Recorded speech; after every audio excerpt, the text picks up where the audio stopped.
So இன்னைக்கு இருக்க தேதியில் இந்த ஸ்மால் கமர்ஷியல் வெஹிக்கிள் வாங்குறவங்க இருக்கக்கூடிய மிகப்பெரிய குழப்பம் என்னன்னு கேட்டிங்கன்னா, டீசல் ஆப்ஷன் குறைய தொடங்கிருச்சு. அதுக்கு பதிலாக சிஎன்ஜி அதிகமாயிடுச்சு.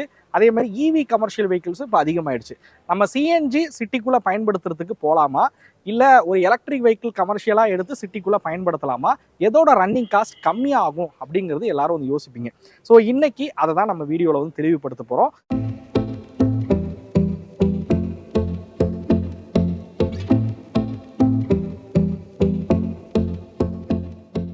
ஸோ இந்த கம்பேரிஷனில் நம்ம எதை கம்பேர் பண்ணி பார்க்க போகிறோம்னு பார்த்தீங்கன்னா, ஸோ இண்டஸ்ட்ரியில் சிஎன்ஜியில் நல்லா சேல் ஆகிட்டு இருக்கக்கூடிய மாருதியோட சூப்பர் கேரி சிஎன்ஜி பார்த்தீங்க அப்படின்னா அதோட நம்ம கம்பேர் பண்ண போகிறோம். அதேமாதிரி டாடா ஏஸ் கோல்டு 2.0 சிஎன்ஜியோடையும் இந்த கம்பேரிஷன் வந்து நம்ம பண்ண போகிறோம். ஸோ சிஎன்ஜி ரன்னிங் காஸ்ட் எவ்வளவு அப்படிங்கிறது இந்த ரெண்டு வெஹிக்கிளை வச்சு கம்பேர் பண்ணி தெரிஞ்சுப்போம்.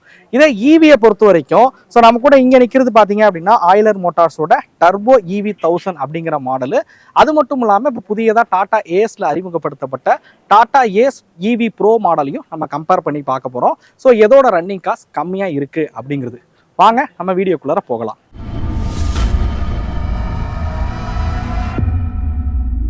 ஸோ நம்ம இந்த வீடியோ பார்த்தீங்க அப்படின்னா தமிழ் வீல்ஸும் ஆயிலர் மோட்டார்ஸும் சேர்ந்து தான் இந்த வீடியோ வந்து உருவாக்கிக்கிட்டு இருக்கோம். ஆயிலர் மோட்டார்ஸ் பார்த்தீங்க அப்படின்னா இப்போ புதியதாக இந்தியன் மார்க்கெட்டுக்குள்ளே வந்து இந்த மாதிரியான ஒரு 4 வீலர் சிட்டி யூசேஜுக்கு தகுந்த மாதிரி இவி கமர்ஷியல் வெஹிக்கிள்ஸ் வந்து உருவாக்கிக்கிட்டு இருக்காங்க. இவங்களோட வீடியோஸ் நம்ம ஈவெண்ட்லாம் போய் கவர் பண்ண வீடியோஸ்லாம் நீங்கள் வந்து பார்த்துருப்பீங்க.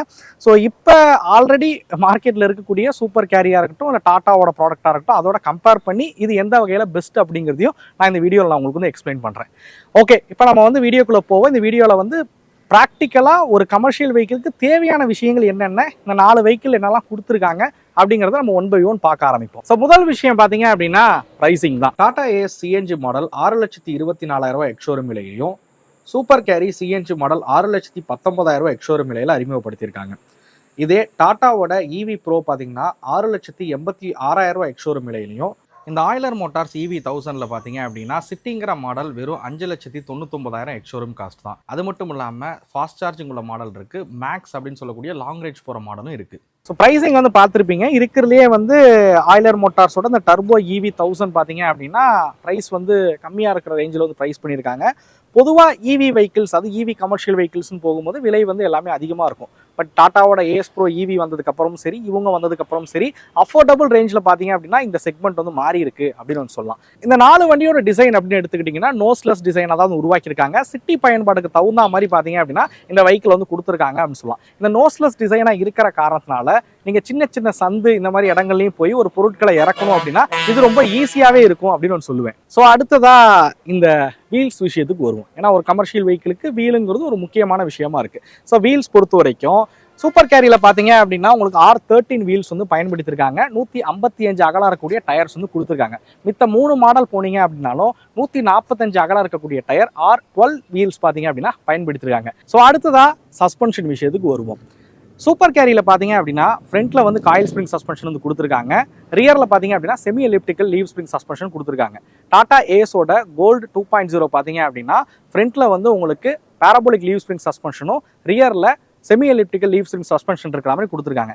இதே ஏஸ் ப்ரோவோட EV வெர்ஷனுக்கு வந்தீங்க அப்படின்னா இண்டிபெண்டன்ட் சஸ்பென்ஷன் பார்த்தீங்க அப்படின்னா உங்களுக்கு இதில் வந்து பயன்படுத்திருக்காங்கன்னு சொல்லலாம். காயில் ஸ்ப்ரிங் சஸ்பென்ஷனில் தான் 4 சஸ்பென்ஷன் உருவாக்கியிருக்காங்க. ஸோ ஆயிலர் மோட்டார்ஸோட டர்போ EV1000 பார்த்தீங்க அப்படின்னா ஃப்ரண்ட்டில் வந்து உங்களுக்கு பேராபோலிக் லீவ் ஸ்ப்ரிங் சஸ்பென்ஷனும், ரியரில் semi elliptical leaf spring suspension இருக்கிற மாதிரி கொடுத்துருக்காங்க.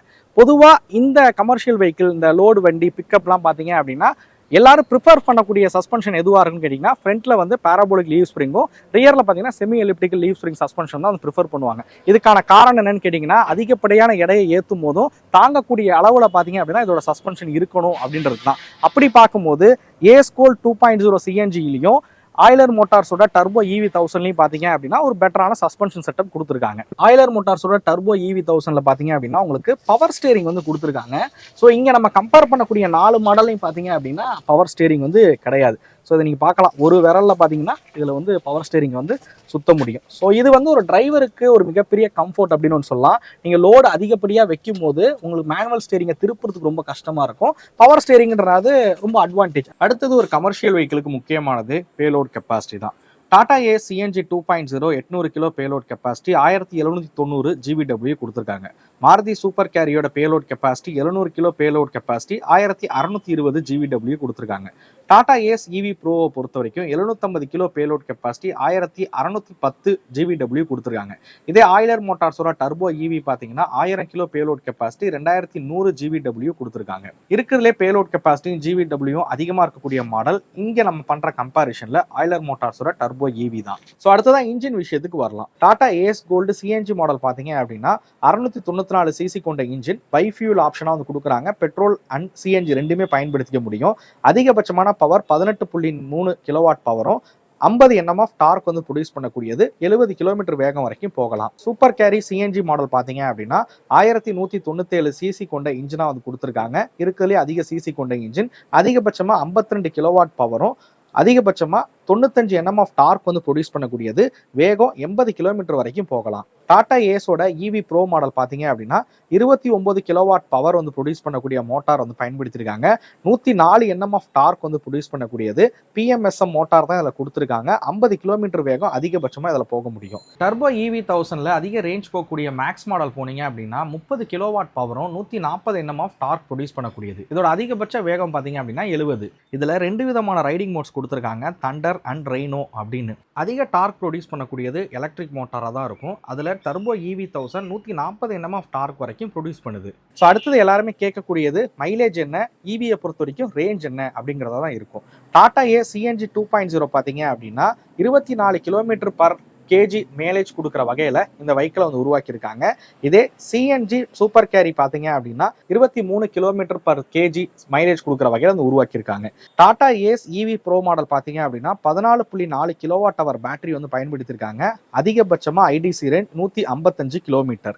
இதே ஆயிலர் மோட்டார்ஸோட டர்போ EV1000 மாடல் பார்த்தீங்க அப்படின்னா 15 கிலோவாட் ஹவர் பேட்டரி வந்து பயன்படுத்தியிருக்காங்க. EV1000ஓட மேக்ஸ் மாடலோட பேட்டரி 19.2 கிலோவாட் ஹவர் பேட்டரி கொடுத்துருக்காங்க. இது சர்டிஃபைட் ரேஞ்ச் பார்த்தீங்க அப்படின்னா 267. உங்களுக்கு ரியல் டைமில் 180க்கும் மேலே ரேஞ்ச் கொடுக்கக்கூடியது. ஓகே விலர்ஸ், இப்போ நம்ம ஃபைனலான விஷயம் என்னன்னா, சிட்டி பயன்பாட்டுக்கு CNG போகலாமா EV போகலாமா அப்படிங்கிறது தான். நான் ஃபஸ்ட்டு ஆயிலர் மோட்டார்ஸோட டர்போ EV1000க்கு ஒரு கிலோமீட்டருக்கு எவ்வளோ செலவாகும் அப்படிங்கிறத பார்ப்போம். இந்த வெஹிக்கிளை ஃபுல் சார்ஜ் பண்ணோம் அப்படின்னா, அதாவது 19.2 கிலோவாட் ஹவர் பேட்டரியை ஃபுல் சார்ஜ் பண்ணோம் அப்படின்னா 19.2 யூனிட் செலவாகும். வீட்டில் சார்ஜ் போடுறீங்கன்னும் போது 4 ரூபாயிலேருந்து 12 ரூபா வரைக்கும் வரும். இதே கமர்ஷியலாக நீங்கள் ஒரு கமர்ஷியலாக ஒரு பிஸ்னஸ் பண்ணிகிட்டு இருக்கீங்க, அங்கே போய் சார்ஜ் போடுறீங்க அப்படின்னும் போது ஒரு 10 ரூபாயிலேருந்து 12 ரூபா வரைக்கும் வரும். நான் ஆவரேஜாக 10 ரூபான்னு மட்டும் எடுத்துக்கிறேன். அப்படி பார்க்கும்போது இந்த வெஹிக்கிளை ஃபுல் சார்ஜ் பண்ணுறதுக்கு 192 ரூபா பக்கம் செலவாகும். இந்த vehicle certified range 267 kilometre, but real ரேஞ்சே 180க்கும் மேலே போகும் அப்படிங்கிறாங்க. நம்ம 180ன்னு எடுத்துப்போம். அப்படி பார்க்கும்போது ஒரு கிலோமீட்டருக்கு 1.06 பைசா தான் வந்து செலவாகும். அதாவது ஒரு கிலோமீட்டருக்கு 1 ரூபா தான் செலவாகும். இதுவே டாடா ஏஸ் ப்ரோ EVக்கு வருவோம். டாடா ஏஸ் ப்ரோ EV பார்த்தீங்கன்னா 14.4 கிலோவாட் ஹவர் பேட்டரி வந்து கொடுத்துருக்காங்க. இதை நீங்கள் ஃபுல் சார்ஜ் பண்ணோம் அப்படின்னா 14.4 யூனிட் பார்த்தீங்க அப்படின்னா செலவாகும். இதுக்கும் நம்ம 10 ரூபான்னு எடுத்துக்கிட்டோன்னா ஒரு தடவை ஃபுல் சார்ஜ் பண்ணுறதுக்கு 144 ரூபா பார்த்தீங்க அப்படின்னா செலவாகும் அப்படின்னு சொல்லலாம். இதை ஆவரேஜாக நீங்கள் ஒரு 110 கிலோமீட்டர் ரேஞ்ச் கொடுக்குதுன்னு வச்சுப்போம். அப்படி பார்க்கும்போது இது கிலோமீட்டருக்கு செலவாகிற காசு பார்த்தீங்கன்னா 1 ரூபா 30 பைசா வந்து செலவாகும் டாட்டாவோட ஏஸ் ப்ரோ EV-யை பொறுத்த வரைக்கும். நம்ம இப்போ அப்படியே CNG விஷயத்துக்கு வருவோமா? CNG-யை பொறுத்த வரைக்கும் நம்ம சூப்பர் கேரியோட CNG 23 கிலோமீட்டர் மைலேஜ் கொடுக்குது அப்படின்னு எடுத்துப்போம்.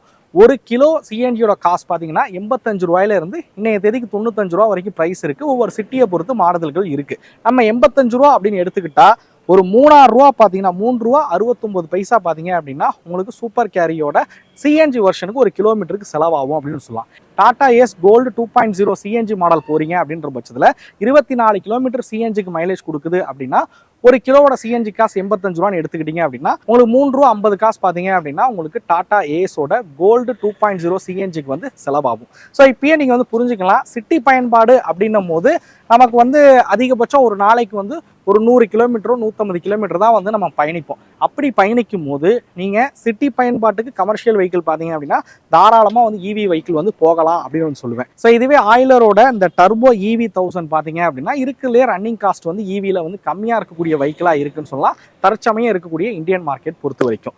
ஸோ இந்த வீடியோ உங்களுக்கு பிடிச்சிருக்கும் அப்படிங்கிறத நம்புறேன். இந்த வீடியோ பற்றின கருத்துக்களை மறக்காம கமெண்ட் பண்ணுங்க. அடுத்த வீடியோவில் சந்திக்கும் தமிழ் வீல்ஸ் பண்ணிக்கின்ற நன்றி, வணக்கம்.